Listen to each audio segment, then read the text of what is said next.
Salut et bienvenue dans cette vidéo où on va voir que faire avec ces courges, entre autres ici, cette magnifique longue de Nice. T'en as marre de faire de la soupe, t'en as marre de tourner un peu en rond avec tes recettes.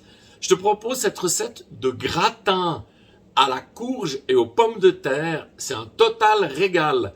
Il y aura d'autres vidéos qui vont sortir aussi. Si tu veux pas les louper, clique en bas à droite sur abonner. Alors, c'est parti pour ce gratin à la courge et aux pommes de terre.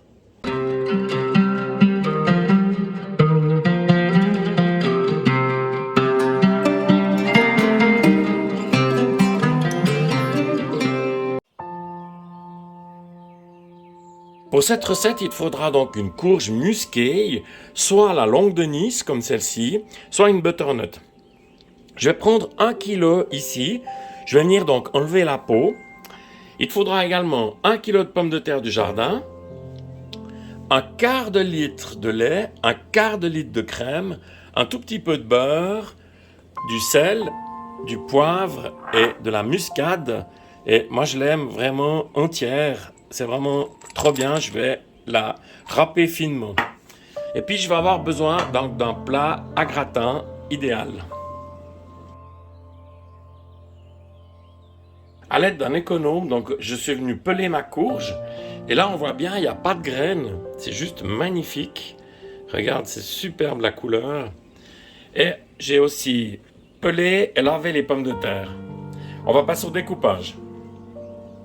Parce que je voulais quelque chose de très fin, j'ai décidé de le faire à la trancheuse. Mais tu pourrais très bien le faire à la mandoline ou même au couteau. J'ai pris une option donc de faire des tranches de 3 mm. Et je trouve que c'est vraiment, ça va faire quelque chose de très fin, de très joli. Alors on commence avec les pommes de terre. Et puis maintenant, je viens faire ici la courge. De la même manière. Regarde ces tranches de courge. C'est juste magnifique. Et c'est ça qu'on va utiliser pour notre gratin. Dans mon plat, je vais mettre une noix de beurre. Et puis avec un petit sopalin, ici, je viens, c'est toujours difficile avec une seule main, je viens donc beurrer mon plat avant de mettre mes courges et mes pommes de terre. Ensuite, je vais mettre mon quart de litre de lait, mon quart de litre de crème,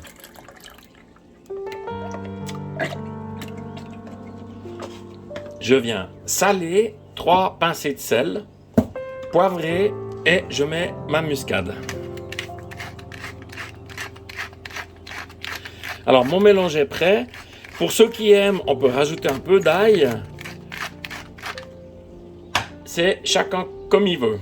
Alors je commence avec les pommes de terre. Donc je mets d'abord une couche au fond.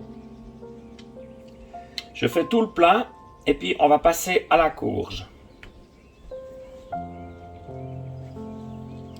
Alors ma couche courge.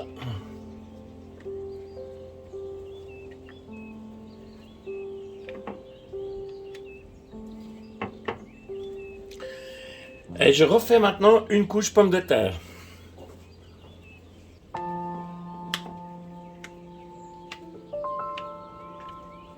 À la troisième couche, c'est le moment de la mouiller. Donc j'ai pris une petite louche ici. Et puis c'est parti. Donc c'est vraiment important pour que la cuisson se fasse bien, qu'il y ait le liquide. Voilà, et c'est parti maintenant, on va la couche courge et ainsi de suite. Alors regarde comme c'est joli.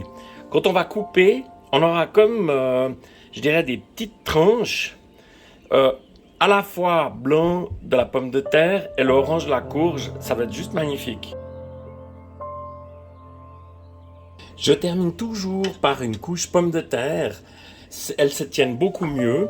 Et puis là, je viens tasser, vraiment bien serré. Et enfin, le reste de mon mélange, donc lait et crème. Et là, ça part au four que j'ai préchauffé, 180 degrés, pendant 1 heure. Et je viens te revoir tout de suite. le gratin est prêt, juste magnifique.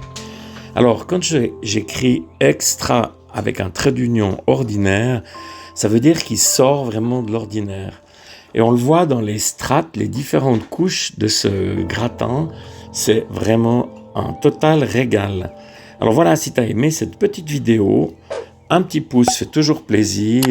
Merci d'être passé par là et puis à bientôt.